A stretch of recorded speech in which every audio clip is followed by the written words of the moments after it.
मुगल बादशाह शाहजहां को आज केवल ताजमहल और लाल किले जैसी भव्य इमारतों के निर्माण के लिए ही याद किया जाता है।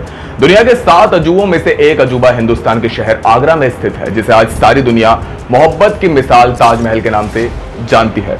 सफेद संगमरमर से बना यह मकबरा आज भी सारी दुनिया के सामने मोहब्बत की एक खूबसूरत मिसाल पेश करता है। ताजमहल नाम की इस बेशकीमती इमारत को खुद मुगल बादशाह शहाबुद्दीन मोहम्मद शाहजहां ने अपने समय में तामीर कराया था। इतिहासकारों के अनुसार शाहजहां की पत्नी मुमताज बेगम बुरहानपुर में वफात हुई, जिसके बाद उन्हें उसी सरजमी पर दफन कर दिया गया।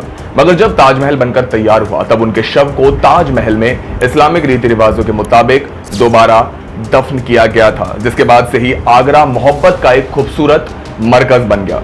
कई इतिहासकारों के अनुसार शाहजहां एक बहुत ही दोस्त और कलाप्रिय शासक थे, मगर वहीं कई इतिहासकारों ने शाहजहां को एक अय्याश और कमजोर राजा भी बताया है। मुगल बादशाह अकबर के पोते शाहजहां का जन्म 5 जनवरी 1592 को लाहौर में हुआ था। उनके अब्बा सलीम उर्फ जहांगीर ने भी अपने वालिद अकबर की ही तरह एक हिंदू लड़की जगत गोसाई से शादी करी थी। इन्हीं जगत गोसाई की व्याख्या इतिहास ने जोधा बाई के नाम से करी है। क्यों आप चौंक गए? दरअसल हकीकत यही है कि बॉलीवुड ने जिस जोधा को अकबर की बेगम बताया है, असल में वो तो उनकी बहू थी और अकबर की इसी बहू जोधा ने शाहजहां को जन्म दिया था।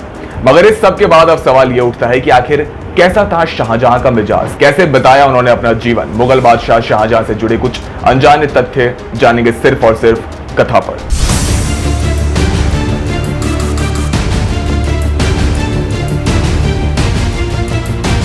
नमस्कार आप सभी को दोस्तों, मैं हूं आपके साथ मिहिर जैन और आज मेरे साथ है कैमरामैन उमर अंसारी। साल 1526 में दिल्ली तख्त पर मुगल साम्राज्य की नींव ज़हीरुद्दीन मोहम्मद बाबर ने रखी थी।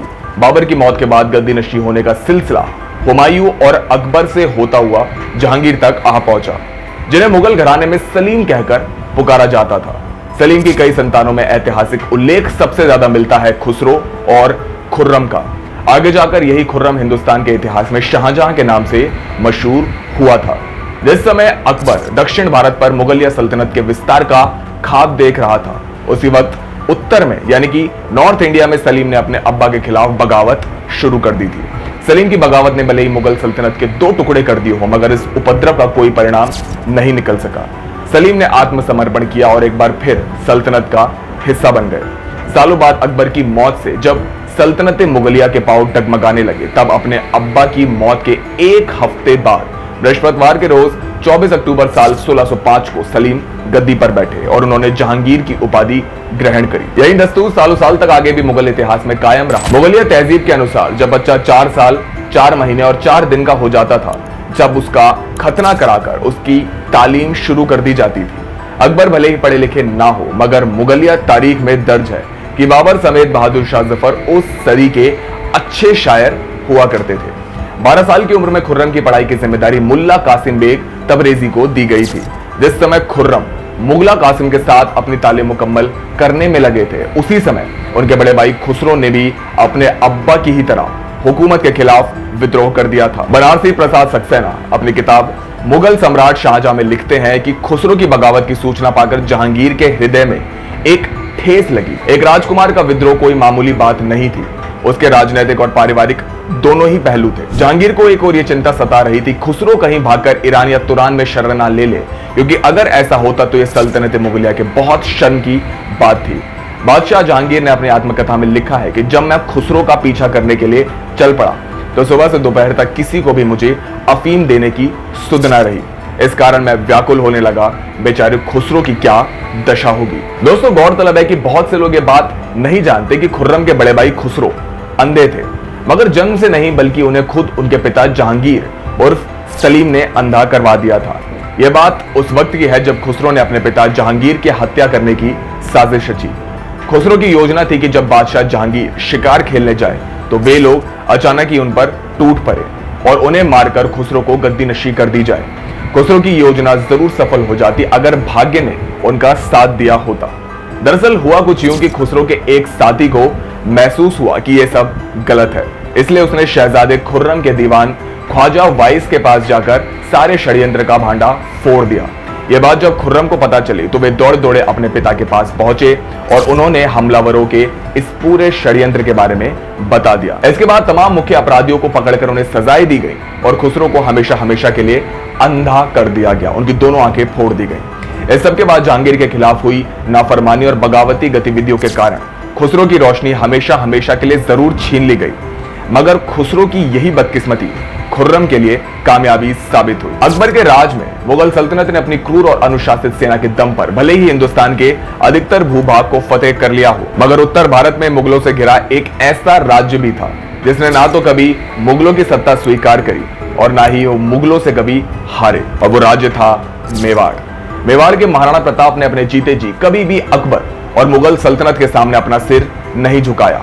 मेवाड़ और अकबर के बीच छिड़े उस रक्तपात की कहानी यदि आप जानना चाहें तो हमें कमेंट बॉक्स में जरूर बताइएगा। दोस्तों, अकबर तो अपने जीते जी मेवाड़ के फतेह नहीं कर पाया, मगर अब वक्त खुर्रम उर्फ शाहजहां के हाथ में था। 17वीं शताब्दी में राजपुताने की रियासतों में केवल मेवाड़ ही अभी तक स्वतंत्र था। सालों से मेवाड़ अपने हौसलों और शहादत के ख्वाब दिखा दिखाकर दुश्मन का मनोबल तोड़ता आया था। बादशाह अकबर के बाद अब मेवाड़ पर जहांगीर ने निगाहें डाल दी। गद्दी नशी होने के बाद सबसे पहला काम जो जहांगीर ने किया वो था शहजादे परवेज को राणा अमर सिंह को परास्त करने के लिए मेवाड़ भेजना। राणा अमर सिंह महाराणा प्रताप और महारानी अजबदे के पुत्र थे। ना चाहते हुए भी खुसरो के उपद्रव की चर्चाओं ने परवेज का ख्वाब अधूरा छोड़ दिया। उसके पिता ने उसको वापस आगरा बुला लिया, जिसके बाद महाबत खान, अब्दुल्ला खान, फिरोज जंग और राजा बसु को मेवाड़ भेजा गया, मगर उनको भी निराश होकर ही आगरा वापस लौटना पड़ा।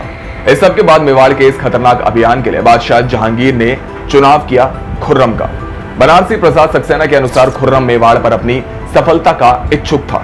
मेवाड़ के खिलाफ बड़े ही दमखम से खुर्रम मैदान में कूद पड़ा और उसने दुश्मन पर चारों ओर से प्रहार करना शुरू कर दिया। उसके साहस और दृढ़ संकल्प से उसके साथी प्रभावित हुए और वो बिना डरे उसकी आज्ञाओं का पालन करने लगे। इस युद्ध में मुगलों की ओर से खुर्रम अपने मामा राजा सूरत सिंह के साथ था। उसने उनकी अवहेलना करते हुए पहाड़ी क्षेत्र में प्रवेश किया और सिसोदिया भूमि में निर्दयता से मारकाट शुरू कर दी। मेवाड़ी राजपूत भूख से तड़पने लगे और जब कई जगहों पर मुगलों ने अपनी चौकियां स्थापित कर ली, तब छापामार आक्रमणकारियों का भी साहस टूट गया। ये एक बहुत बड़ी क्षति थी मेवाड़ की। युद्ध के कारण राजपूतों की सैनिक संख्या भी घटने लगी और भूखे प्यासे उनके धैर्य भी नष्ट हो गए। धीरे धीरे मेवाड़ी सैनिकों ने राणा अमर सिंह से मुंह मोड़कर भागना शुरू कर दिया।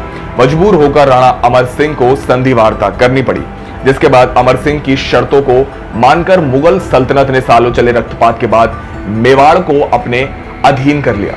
इस विजय ने रातों रात खुर्रम को इतिहास में एक ऐसा स्थान दिया जो बादशाह अकबर तक को नसीब नहीं हुआ था। मुगलों पर बनी आज की अपनी इस वीडियो में केवल इतना ही, लेकिन इस सब पर दोस्तों आपकी क्या राय है हमें कमेंट बॉक्स में जरूर बताइएगा।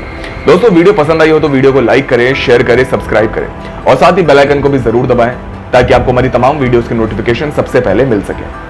कैमरामैन उमर अंसारी के साथ मिहिर जैन, कथा।